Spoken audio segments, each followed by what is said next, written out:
Wealth might not guarantee happiness, but it can certainly purchase a scorched earth brand of justice. Consider this. A woman sacrifices $1 billion inheritance for love, choosing a simple life over a dynasty. 10 years later, she wakes up to an empty house, no husband and missing children, just a court order freezing her assets and a text message from a woman named Tiffany. This isn't just a breakup, it's a demolition. However, her ex-husband forgot a crucial detail. She may have chosen poverty, but her last name was still Harrington. And when you steal a Harrington's children, you don't just get sued. You get owned, literally. The silence in the kitchen was the first warning, though Gina didn't recognize it at the time. Usually at 7:45 a.m. on a Tuesday, the Sterling household was a chaotic symphony of chaotic noises.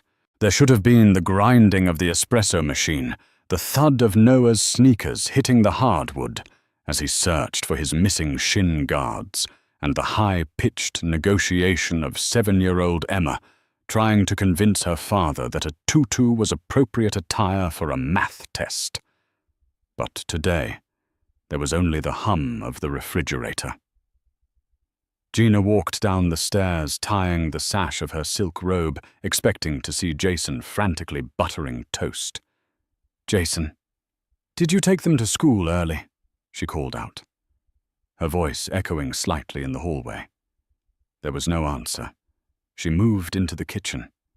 The counter, usually littered with permission slips and half-finished homework, was pristine. Too pristine. It looked like a show home, wiped down and sterile. A single white envelope sat in the center of the granite island. Her stomach did a slow, sickening flip. It was that feeling, the primal instinct that predates logic. It's the feeling of a predator nearby, or the ground about to give way. She walked toward the envelope. It had her name, Gina, written on it in Jason's sharp, architectural handwriting. She tore it open. Inside wasn't a love note. It wasn't a reminder to pick up dry cleaning. It was a single sheet of paper, clipped to a thick packet of legal documents. "Gina, I've taken the kids to my mother's for a few days. Don't try to come get them. By the time you read this, my lawyer will have already filed for emergency temporary custody based on your current instability. I'm sorry it had to be this way, but I can't let you drag us down anymore. We're done. Jay." Gina's knees hit the floor before she even registered falling. The ceramic tile was cold against her skin, but she couldn't feel it. Instability. What instability? She scrambled to grab the thicker packet. Petition for dissolution of marriage. Emergency ex parte order for sole custody. Her eyes scanned the legal jargon, blurring with tears. Paragraph 4. The mother.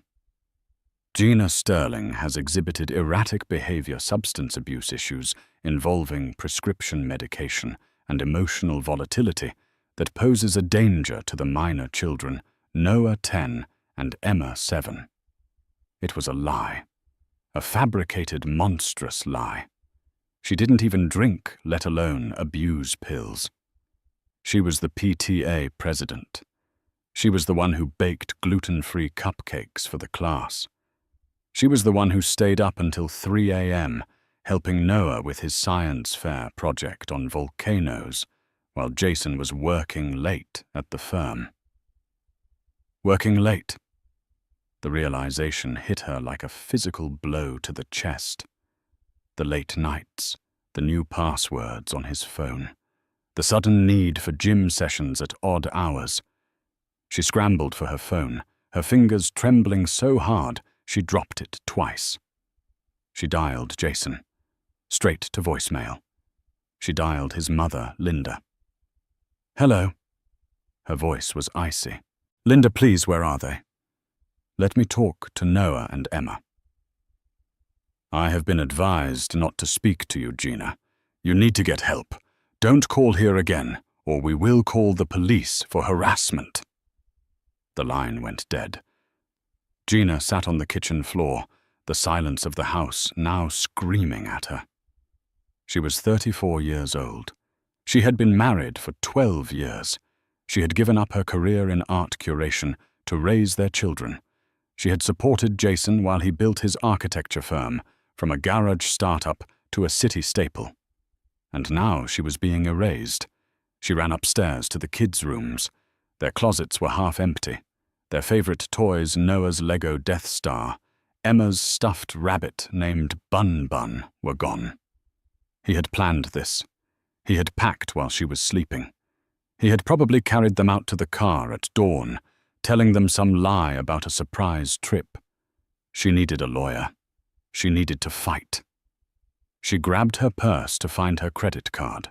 She needed to book a consultation immediately. She logged into their joint Bank of America account on her phone. Access denied. Account status frozen. She tried the savings account. Frozen. She tried her personal emergency card. Declined. Panic, cold and sharp, clawed at her throat.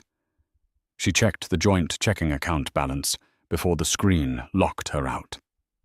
It read $0. He had drained it.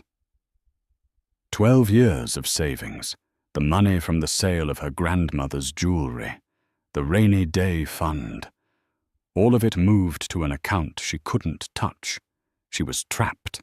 She had no money, no kids, and a husband who had just legally ambushed her with the precision of a sniper. Then her phone pinged. A text message from a number she didn't recognize. It was a photo, a selfie. It showed Jason smiling brighter than she had seen him smile in years, holding a champagne flute. Leaning into his shoulder, wearing a diamond necklace that looked suspiciously like the one Gina had pointed out in a magazine 3 months ago, was Tiffany. Tiffany. His 24-year-old administrative assistant. The one whom Gina had invited to dinner. The one she had bought a Christmas gift for. The caption read, "Finally free. Thanks for the house, sweetie." Gina threw the phone across the room. It shattered against the wall, a spiderweb of cracks obliterating their smiling faces. She screamed. It wasn't a scream of sadness. It was a scream of pure, unadulterated rage. She had left her life for him. She had walked away from the Harrington dynasty, from private jets, galas, and the suffocating control of her father, Arthur Harrington, because she wanted love. She wanted something real. She wanted a man who loved her for her, not for her father's billions. And Jason had played the long game. He had used her, drained her, and now he was discarding her like a used wrapper. But as she looked at the shattered phone, a dark thought bloomed in the back of her mind. Jason knew she was estranged from her family. He knew she hadn't spoken to Arthur Harrington in a decade. He was banking on her being the helpless, middle-class housewife she had pretended to be for so long. He forgot one thing. DNA doesn't fade. And neither does a Harrington's capacity for war. The first week was a blur of humiliation. Gina tried to represent herself at the initial hearing.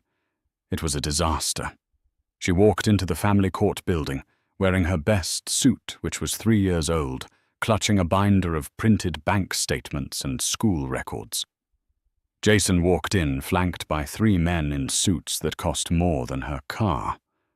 Leading the pack was Robert the Shark Carlyle. Everyone in the city knew Carlyle. He didn't just win divorces, he annihilated the opposition. He was the kind of lawyer who made sure the other spouse ended up living in a cardboard box. When the judge called their case, Carlyle stood up and smoothed his silk tie. "Your Honor."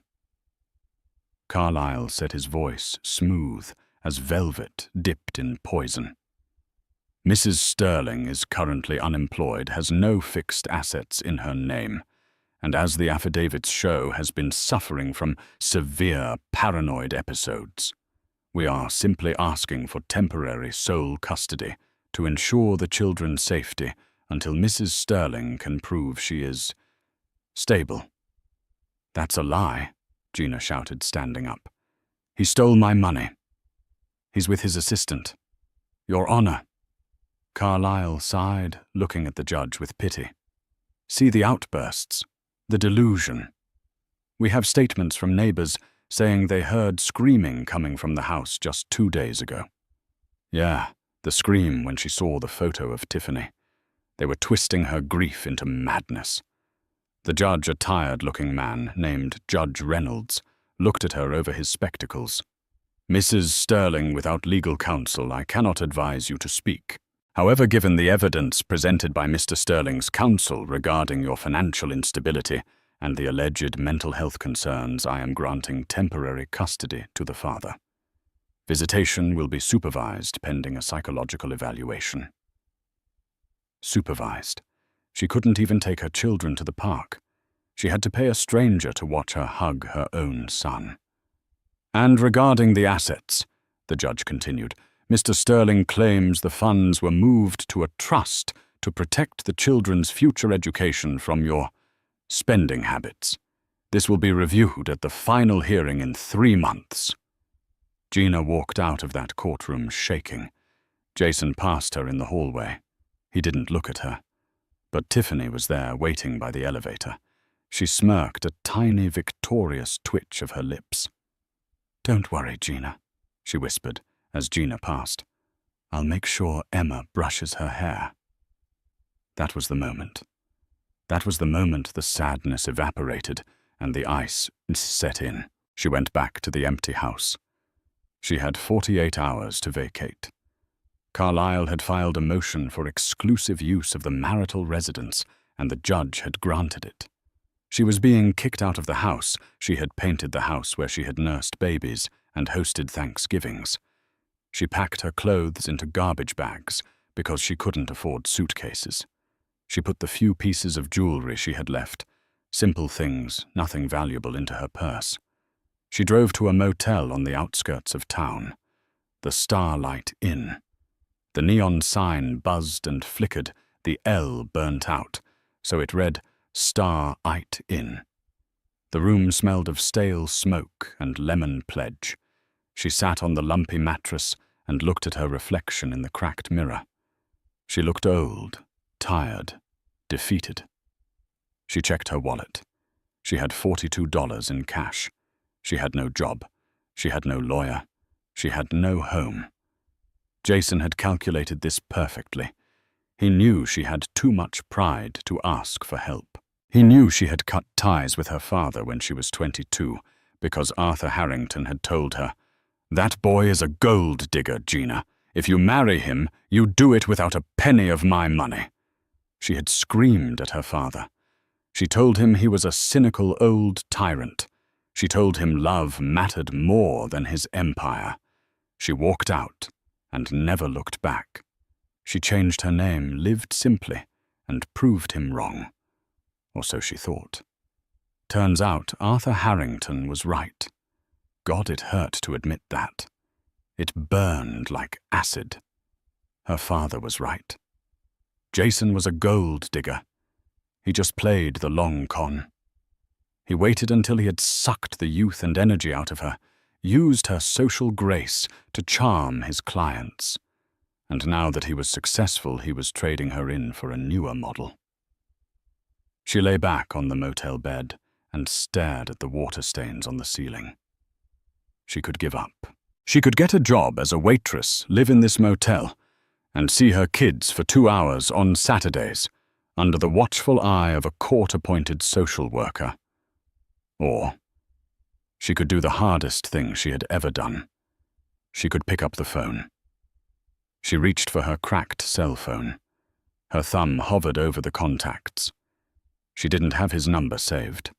She didn't need to. It was burned into her memory, same as her social security number. It was 11 p.m. He would be in his study, drinking a single malt scotch, reading the Asian market reports. She dialed. 1 ring, 2 rings, 3 rings. "Harrington residence?" A crisp British voice answered. It was Jenkins the butler, who had been there since she was a baby. The sound of his voice almost broke her. "Jenkins," she croaked. It's Gina." Silence. A long, heavy silence. "Miss Gina." Jenkins' voice lost its professional edge. It trembled. "Is it truly you?" "Yes, Jenkins. Is he awake?" "He is in the library, miss." "Hold, please." The hold music was classical. Vivaldi. Of course. Her heart hammered against her ribs like a trapped bird. What if he hung up? What if he told her, "I told you so"? What if he didn't care any more? The line clicked. "Gina." His voice was older, rougher, but it had that same commanding timbre that used to make CEOs tremble. It wasn't warm, but it wasn't angry.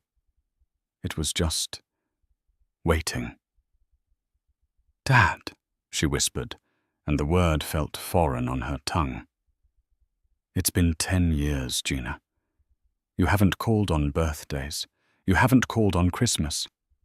Why are you calling now?" She took a breath. She could lie. She could make small talk. No. Harringtons didn't do small talk. They did business. "He took them, Dad," she said, her voice cracking. "He took the kids. He froze the accounts. He's with a 24-year-old. He hired Robert Carlyle and they kicked me out of my house. I'm in a motel on Route 9 and I have $42. Silence on the other end. Total, absolute silence. It stretched for 10 seconds. 20. "Dad," she whispered, fear gripping her. "Carlyle?" Arthur asked. Just the name. "Yes, Robert Carlyle. And the husband, Jason. He set me up.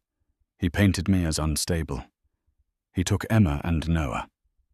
She heard the sound of glass touching wood, the sound of a heavy leather chair shifting. "Gina," Arthur said, his voice dropping an octave, becoming something dark and terrifyingly calm. "Pack your things. Jenkins is coming to get you. Do not speak to anyone." "Dad, I can't pay you back." "Gina," he interrupted, "you are a Harrington. We do not get taken. We do not get discarded. And we certainly do not let mediocrities like Jason Sterling steal our bloodline." I'm sorry, Dad. You were right. "We can discuss my righteousness later," he said. "Right now we have a war to start. Be ready in 30 minutes. The line went dead. She lowered the phone, her hand shaking. Jason thought he had crushed Gina Sterling, the housewife. He had no idea he had just awakened Gina Harrington, the heiress. The car that pulled up to the Starlight Inn wasn't a limo that would have been too conspicuous. It was a blacked-out armored SUV. Jenkins stepped out, looking exactly as he had 10 years ago, perhaps a little grayer at the temples. He wore an immaculate suit that made the motel look even grimy by comparison. "Miss Gina," he said, bowing his head slightly. He didn't hug her, that wasn't the way. But his eyes were wet. He took her garbage bags of clothes as if they were Louis Vuitton luggage. The drive to the Harrington estate was silent. Gina watched the city pass by the transition from the grimy outskirts to the suburbs, and finally to the iron gates of Highgarden, her father's estate. The house was a fortress of stone and ivy lit up like a beacon against the night sky. As she walked through the massive oak doors, The smell hit her old paper beeswax and expensive lilies. It was the smell of her childhood. Her father was standing in the foyer. Arthur Harrington was 72, but he stood with the posture of a general. He leaned on a cane with a silver wolf's head handle. He wore a velvet smoking jacket. His face was lined, his eyes sharp, blue steel. She stopped 10 feet from him. She felt like a child again, waiting to be scolded for a bad report card. "You look thin," he said. It was an accusation. "I haven't been eating much," she admitted. He nodded. He tapped his cane on the marble floor. "Jason Sterling, architecture, second-tier firm. Mostly residential renovations and minor commercial contracts. Net worth approximately $4 million, mostly illiquid. Is that correct?" She blinked. I think so. How do you know?" "I've had a team running a dossier on him since you hung up the phone," Arthur said casually. "Never enter a battle without knowing the terrain." He turned and walked toward the library. "Come, we have work to do." She followed him. The library was vast walls lined with books that were worth more than Jason's entire firm. Sitting at the mahogany desk was a woman she didn't recognize. She was sharp, wearing glasses, typing furiously on a laptop. "This is Ms. Vance," her father said. "She is my head of legal strategy for Harrington Industries." "Hello, Ms. Harrington," she said without looking up. "I've already pulled the court filings. It's a standard aggressive divorce strategy. Robert Carlyle is using the shock and awe tactic, freezing assets, alleging mental instability, isolating the victim. He wins 94% of his cases because the opposing spouse runs out of money before trial." "He has my kids?" Gina said, her voice trembling. "Not for long," her father said. He poured a glass of water and handed it to her. "Here is the situation, Gina. You want to sue him for custody. You want half the assets. That is the pedestrian way. That takes years. I don't care about the money. I just want Noah and Emma." "You will get them," Arthur snapped. "But you cannot fight a shark like Carlyle with a fishing rod. You need a net, a very, very expensive dinner." He sat down behind his desk and tented his fingers. "I made a few calls tonight. Robert Carlyle is the senior partner at Carlyle Evans and Tate. It's a boutique firm, highly profitable but small." "He's the best in the state," Gina said. "Jason said no one can beat him." Arthur smiled. It wasn't a nice smile. It was the smile of a wolf looking at a wounded rabbit. Gina lesson number 1 of being a Harrington. Everyone has a price, and everyone has a boss. He owns the firm, Dad. He doesn't have a boss. "Everyone has a boss," Arthur repeated. "Sometimes it's the bank. Sometimes it's the leaseholder. Sometimes it's the clients." He looked at Ms. Vance. "What is the status of the lease on Carlyle's office building downtown?" Ms. Vance tapped a key. "The building is owned by Bewildered Holdings. The lease for Carlyle Evans and Tate is up for renewal in 6 months. But there is a clause allowing early termination if the building changes ownership and is repurposed for industrial use." Arthur nodded. "Buy the building." Gina's jaw dropped. "Dad? What? Buy the building?" Arthur said, waving his hand as if ordering lunch. "Tomorrow morning, cash offer, 20% over market value, close by noon." "Yes, sir," Ms. Vance said, typing. "Dad, you can't just buy a skyscraper to evict my husband's lawyer." "I'm not evicting him," Arthur said innocently. "I'm just becoming his landlord. It makes negotiations easier." He turned back to Ms. Vance. "Now the firm itself. Carlyle Evans and Tate. They represent who mostly local high-net-worth individuals, correct?" "Yes, sir. Their biggest retainer is with the monolithic construction group, apex construct. Ah. Arthur's eyes lit up. Apex. I play golf with the CEO of their parent company. Get him on the phone in the morning. Tell him Harrington Industries is considering that joint venture he's been begging for. But we have concerns about the ethical standards of his legal representation. Dad, Gina interrupted, standing up. This is insane. You're going to destroy an entire law firm just to help me get a divorce. Arthur stood up, and for the first time, his face softened. He walked around the desk and stood in front of her. He reached out and tucked a strand of hair behind her ear, a gesture he hadn't done since she was 6. Gina, he said softly, you chose love. You chose to be normal. And look where it got you. A motel room and a broken heart. He gripped her shoulders. You are my daughter. You are a Harrington. We do not beg for justice. We dictate it. Jason Sterling wanted a war fine, but he brought a knife to a nuclear standoff. He looked her dead in the eye. Tomorrow we go to court, but you won't be going as Gina Sterling, the unstable housewife. You will be going as Gina Harrington, and you won't be hiring a lawyer. I won't. No. Arthur grinned. Why hire a lawyer when you can buy the law firm? Gina woke up the next morning in a bed that cost more than her first car. The sheets were Egyptian cotton, 1,000 thread count, smelling of lavender. For a split second she forgot. She reached out for Jason. Her hand hit cold, empty space. The memory of the last 48 hours crashed down on her like a tidal wave.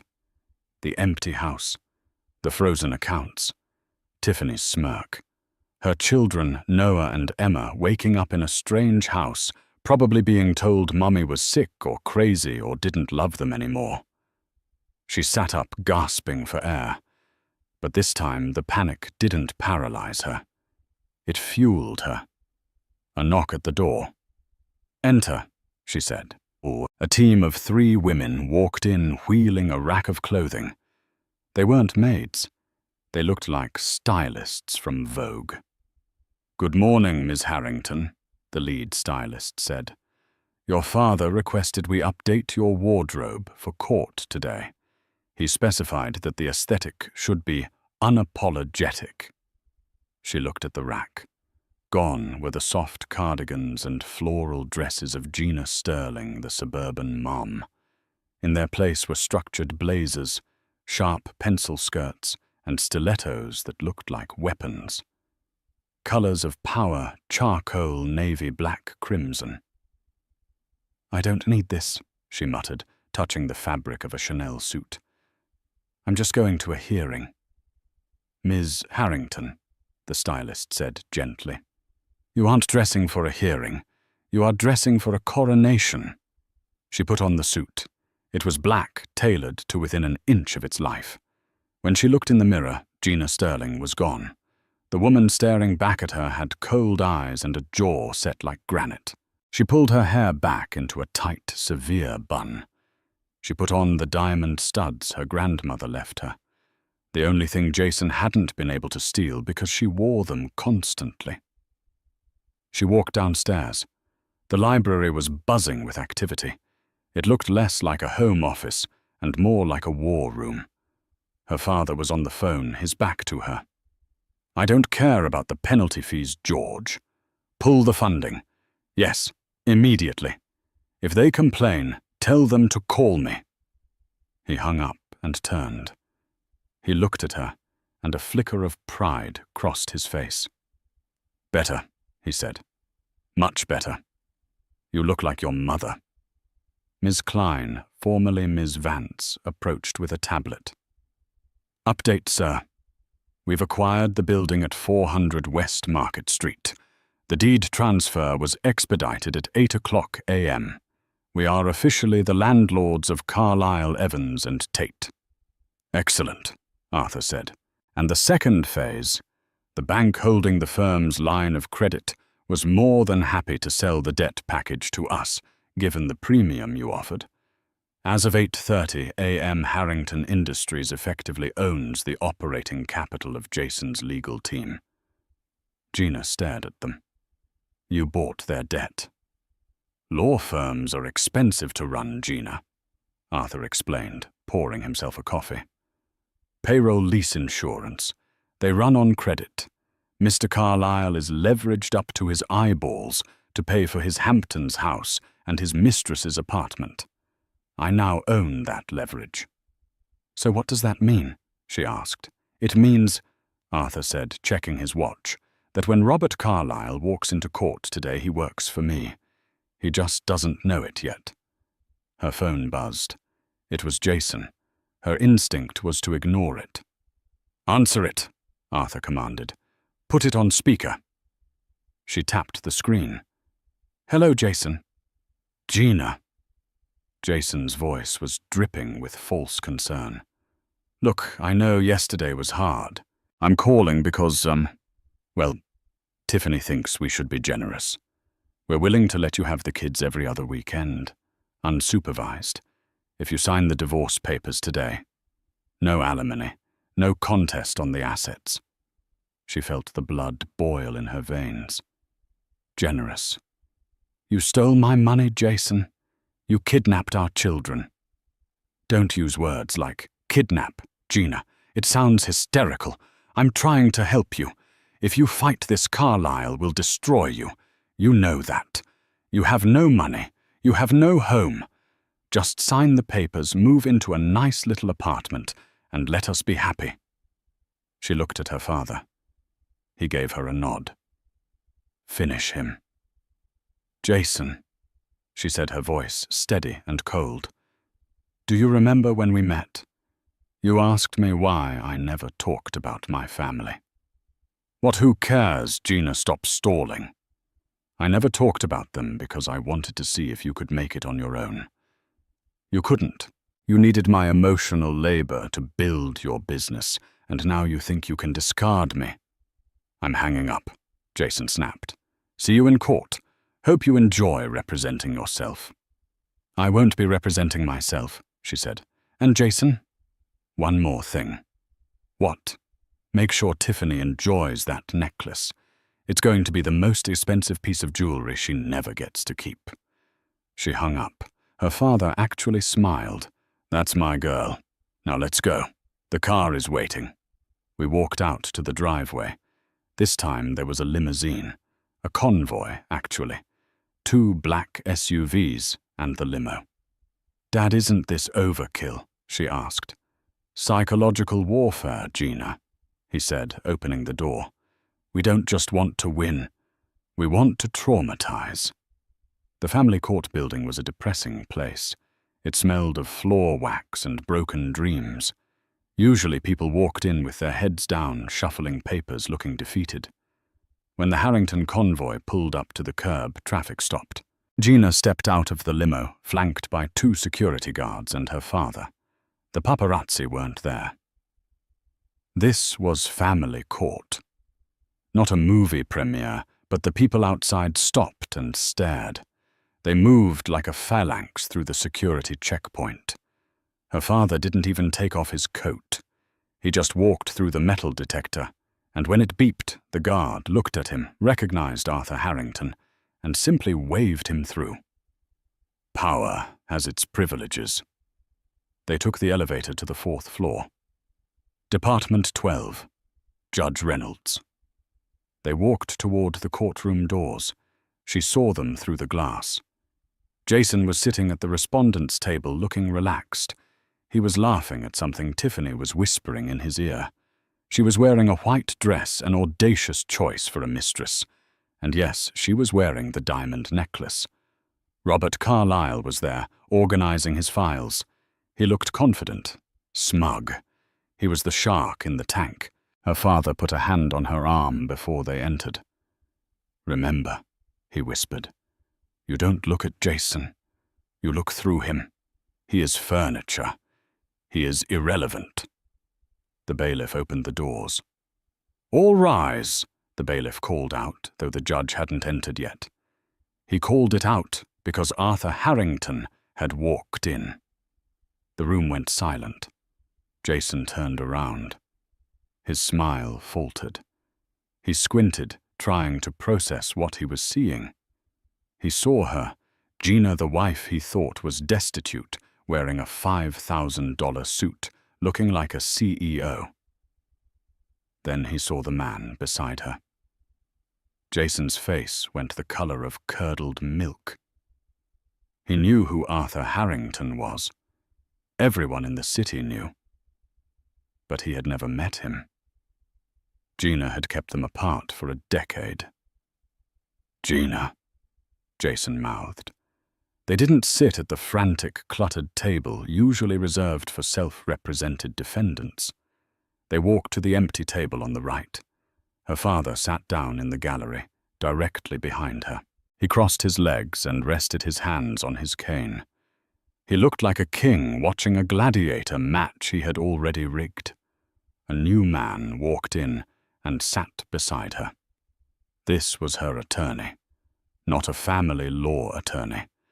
This was Soulas Thorne. Thorne was Harrington Industries' chief litigator. He didn't do divorces. He did corporate hostile takeovers. He destroyed monopolies. He was a man who spoke in a whisper that made grown men cry. "Who is that?" she heard Tiffany whisper. "Jason, who is that old guy?" "Shut up," Jason hissed, panic edging into his voice. That's her father." "You said her father was a nobody." "I said she was estranged. I didn't think—" Judge Reynolds entered. He looked tired, shuffling his files. "All right, calling the matter of Sterling versus Sterling. Part 2 of the emergency custody hearing. Counsel, state your appearances." Robert Carlyle stood up, buttoning his jacket. He didn't look at Arthur. He was focused on the judge. "Robert Carlyle for the petitioner, Jason Sterling. Your Honor, we are here to finalize the temporary orders. The mother has presented no defense, has no counsel, and—" "Silas Thorne," her lawyer interrupted, not even standing up fully, just raising a hand. "For the respondent, Gina Harrington Sterling." The judge stopped. He looked over his glasses. "Mr. Thorne. Silas Thorne. I didn't know you practiced family law." "I don't, Your Honor," Thorne said smoothly. "I practice property law and fraud recovery, but today I am making an exception." Carlyle chuckled, a nervous sound. "Your Honor, this is highly irregular. Mr. Thorne has not filed an appearance, and frankly, bringing in a corporate shark for a custody hearing is a delay tactic. The facts remain. The mother is unstable and homeless." "Actually," Thorne said, opening a leather folder, "we have a few procedural matters to address before we get to custody. Matters regarding conflict of interest." "I have no conflict," Carlyle scoffed. "I have represented Mr. Sterling for 3 years." "Not with the client," Thorne said. He turned and looked directly at Robert Carlyle. "With your employer." Carlyle frowned. "I am the senior partner of my firm, Mr. Thorne. I have no employer." Thorne slid a single piece of paper across the table toward Carlyle. "As of 8:15 this morning, the holding company Harrington West, a subsidiary of Harrington Industries, acquired the debt obligations and the commercial lease for Carlyle, Evans & Tate." The room went deathly silent. Carlyle looked at the paper. His hands started to shake. This is a mortgage deed." "It is," Thorne agreed. "And if you look at the attached rider clause, 4B, the creditor that's us has the right to demand immediate repayment of the operating line of credit if the firm engages in conduct detrimental to the creditor's interests." Thorne leaned forward. "Suing the creditor's daughter is considered highly detrimental." Jason stood up. What is going on? What does this mean? Sit down, Jason, Carlyle snapped. He was sweating now, visible beads of sweat on his forehead. Mr. Carlyle, Judge Reynolds said, looking confused. Are you saying the respondent's father bought your law firm? He bought the building and the debt, Your Honor, Carlyle stammered. This is coercion. This is legal blackmail. It's capitalism. Arthur spoke up from the gallery. His voice was not loud, but it carried to every corner of the room.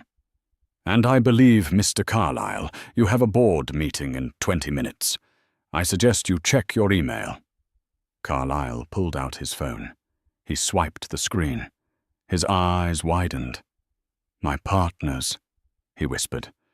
Evans and Tate. They voted. They voted to terminate your representation of Mr. Sterling effective immediately. Thorne filled in. To save the firm from bankruptcy, they have decided to align with the new landlord's moral compass. Carlyle looked at Jason. Then he looked at Gina. Then he looked at the judge. Your Honor, I must move to withdraw as counsel. What? Jason screamed. You can't withdraw. I paid you $50,000. I have to, Carlyle yelled back, losing his composure. If I continue this case, they foreclose on the firm by lunch. I'm out. Carlyle started shoving papers into his briefcase. You're on your own, Jason. Mr. Carlyle. The judge banged his gavel. You cannot just leave. Watch me. Carlyle stormed out of the courtroom, leaving the heavy door swinging in his wake. Jason stood there alone. The silence was deafening. He looked at the empty spot where his shark used to be. Then he looked at Tiffany, whose mouth was hanging open. Then slowly he turned to look at Gina. She wasn't the unstable, crying housewife anymore. She was Gina Harrington, and she was smiling. Mr. Sterling, the judge said, his voice hard. It appears you are now unrepresented. Do you wish to request a continuance to find new counsel? Jason opened his mouth to speak, but Thorne cut him off. Your Honor, before you grant a continuance, we have an emergency motion. Since the petitioner admitted in his initial filing that he works long hours and relies on staff for childcare, and since he is now currently facing a massive fraud investigation regarding the misappropriation of marital assets. Fraud investigation? Jason squeaked. Yes, Thorne said. We have forensic accountants tearing apart your firm's books as we speak. We believe you moved $1.2 million of marital funds into an offshore account in the Cayman Islands. That is a felony, Mr. Sterling. And felons, don't get custody. Thorne slammed a thick binder onto the table. The sound echoed like a gunshot. We move for immediate sole legal and physical custody to be returned to the mother, and we move for a freezing order on all of Mr. Sterling's personal and business accounts to prevent further dissipation of assets. Jason looked at the judge. He looked desperate. Your Honor, this is crazy. She's the one who's crazy. Judge. Reynolds looked at Jason, then at the binder Thorne had presented, and then at her father sitting calmly in the back. The judge wasn't stupid. He knew which way the wind was blowing. A Category 5 hurricane named Harrington had just made landfall. Motion for temporary sole custody granted to the mother, Judge Reynolds ruled. Mr. Sterling, you are to turn over the children immediately, and regarding the assets, I am freezing everything. You are not to spend a dime until those accountants are finished. Jason slumped into his chair. Tiffany stood up. I'm not staying for this, she hissed. You said you had money. You said she was a nobody. Tiffany, wait. Jason grabbed her hand. She snatched it away. Don't touch me. I'm not going down for fraud with you. She clicked her heels and walked out. Gina stood up. She walked over to Jason's table. She leaned down so only he could hear her. "You wanted a war, Jason," she whispered. "You forgot one thing. Harringtons don't lose." She stood up straight. "Now, tell me where my children are." The drive to Jason's mother's house was the longest 20 minutes of Gina's life. This time, she wasn't in a battered sedan. She was in the back of the Harrington limo, her father sitting silently beside her, reviewing emails on his phone.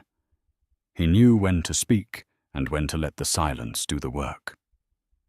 When they pulled up to Linda's driveway, a modest suburban house where Gina had spent countless uncomfortable holidays, biting her tongue while Linda critiqued her cooking, there was no chaotic scene. The fight had been knocked out of them. Jason's car was already there. He must have sped from the courthouse, desperate to control the narrative, before she arrived. She stepped out. Her father stayed in the car. "Go," he said, not looking up. "This part is yours."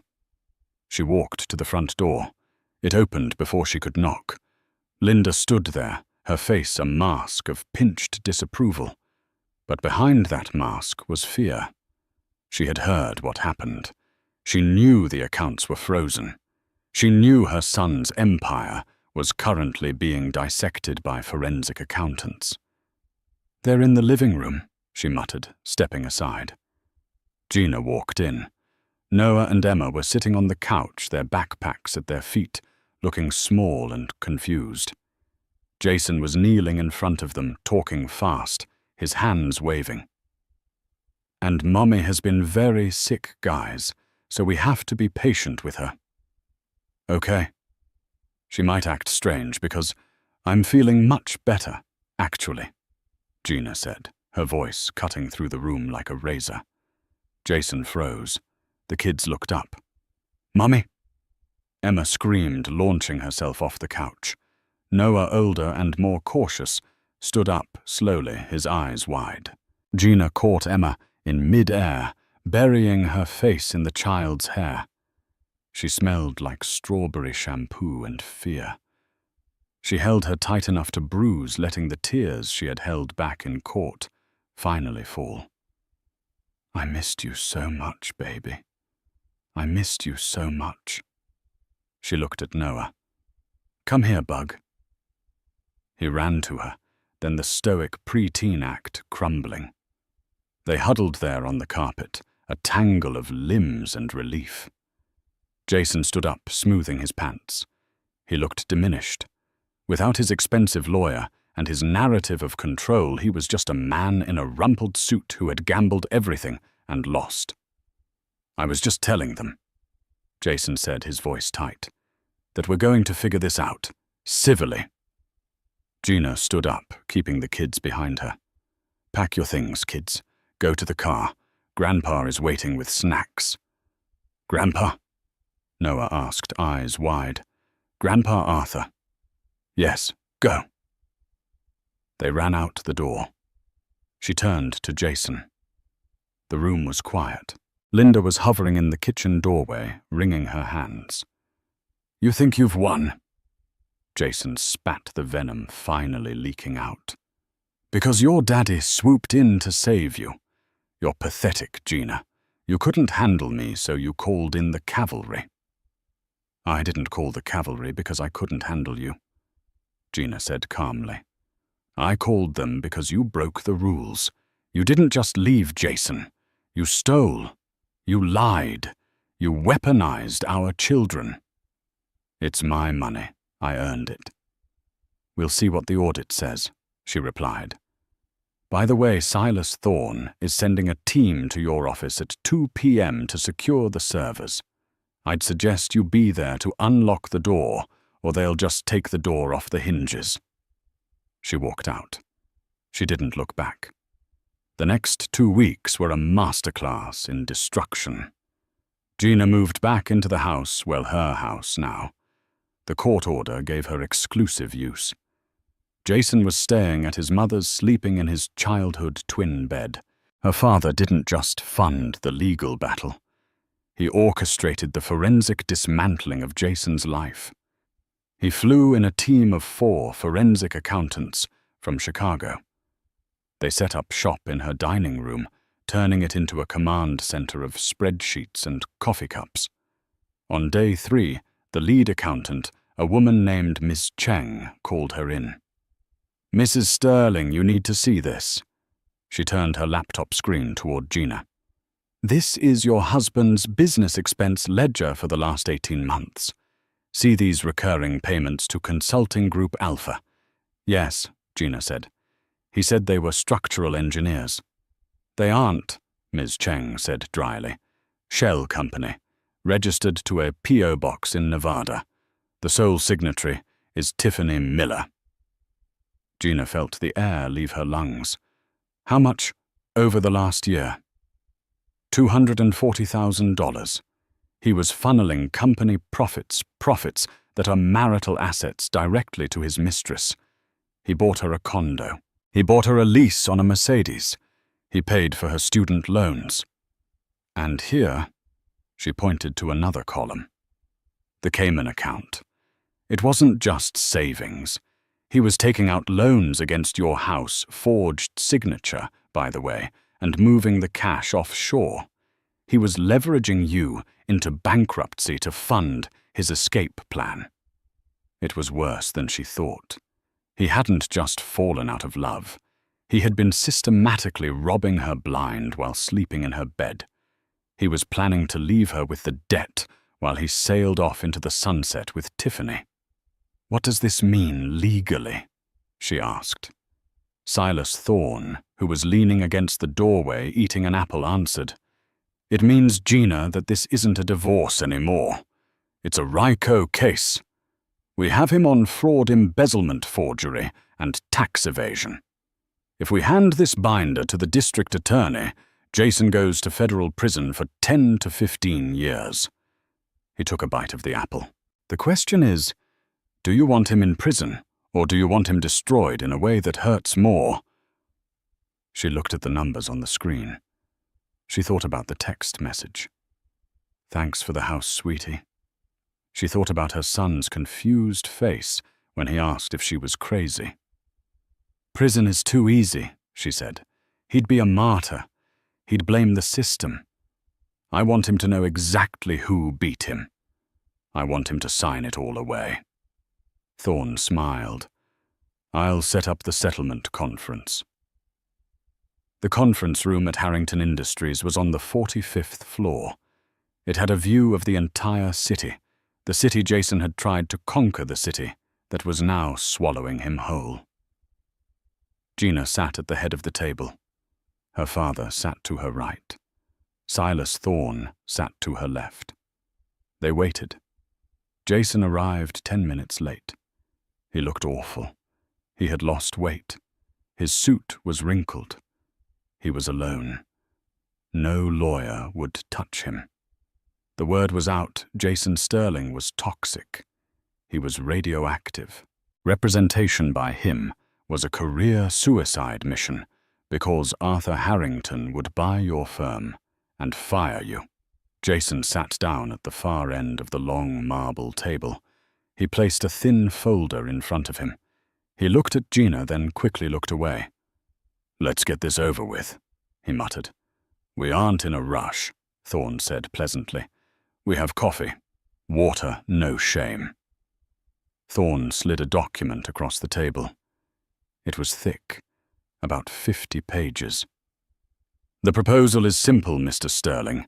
You sign this, and the binder full of evidence regarding your tax fraud and forgery stays in our vault. It never goes to the IRS. It never goes to the DA." Jason flipped open the document.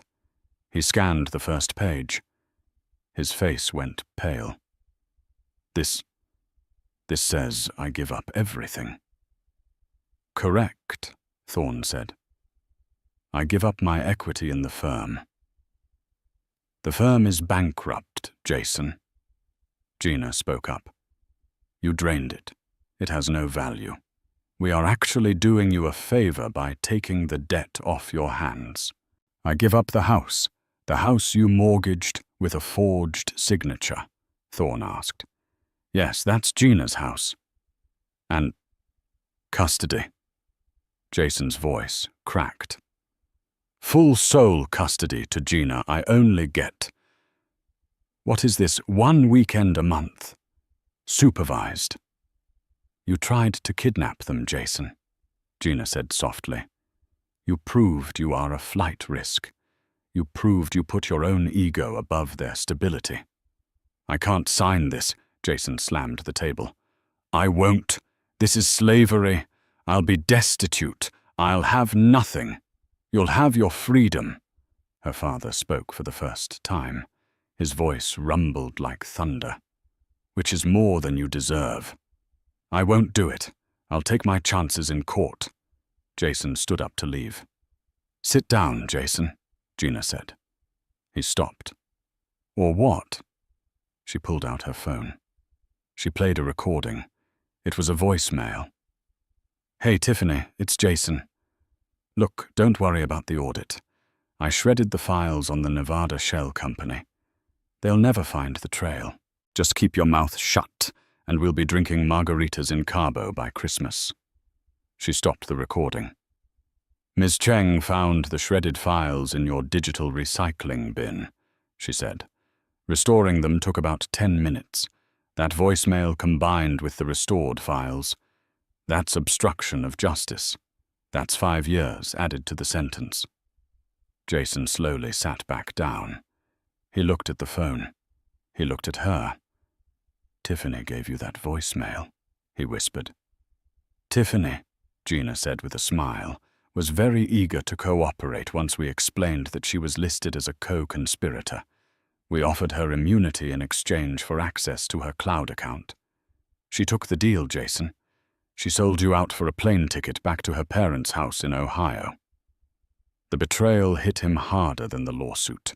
The girl he destroyed his family for had flipped on him the second the credit card stopped working.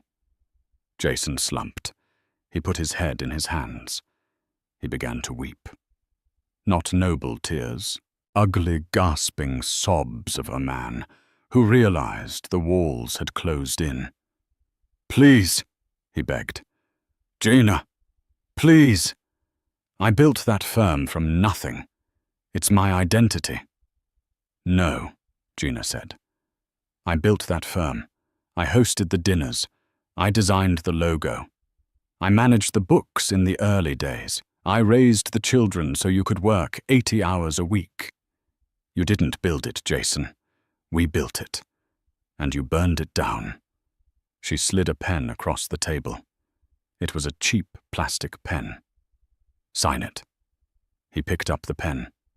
His hand shook so badly he could barely write. He signed the custody agreement. He signed the asset forfeiture. He signed the admission of guilt that would be held in escrow. When he was done, he looked like a ghost. What happens now? He asked hollowly. Now, Gina said, standing up. You leave. You get a job. You pay your child support. And if you ever try to undermine me or hurt those children again, I will release the evidence, and I will watch you rot in a cell. Jason stood up. Jason stood. He walked toward the door. Gina. He paused at the threshold. What? Did you ever really love me? Or was I just a rebellion against him? He pointed at her father. She looked at Arthur Harrington, the man who had bought a skyscraper just to protect her. Then she looked at Jason, the man who had stolen her grandmother's jewelry. I loved you, Jason, Gina said honestly. I loved you enough to leave a kingdom for you, but you loved the kingdom more than you loved me. He lowered his head and walked out. 6 months later. Gina walked into the new gallery space downtown. It was beautiful high ceilings, natural light walls adorned with avant-garde pieces. The sign on the door read, Sterling and Harrington Art. She hadn't dropped his name. She kept it. It was her children's name, and she wasn't going to let him take that from her, too. She had redefined it. Sterling didn't mean failed architect anymore. It meant resilience. Her father walked in, leaning on his cane, looking critical as always. "The lighting in the corner is off," he noted. "Hello to you too, Dad." Gina laughed, adjusting a sculpture. "Are the kids coming to the opening?" "Noah is bringing his soccer team. Emma is wearing a tutu. It's going to be chaos." "Good," Arthur grunted. "A house needs chaos." He walked over to the window. "I heard about Jason." "Oh." She hadn't spoken to him since the settlement. He's working as a project manager for a construction firm in Jersey, making a decent wage, living in a studio apartment.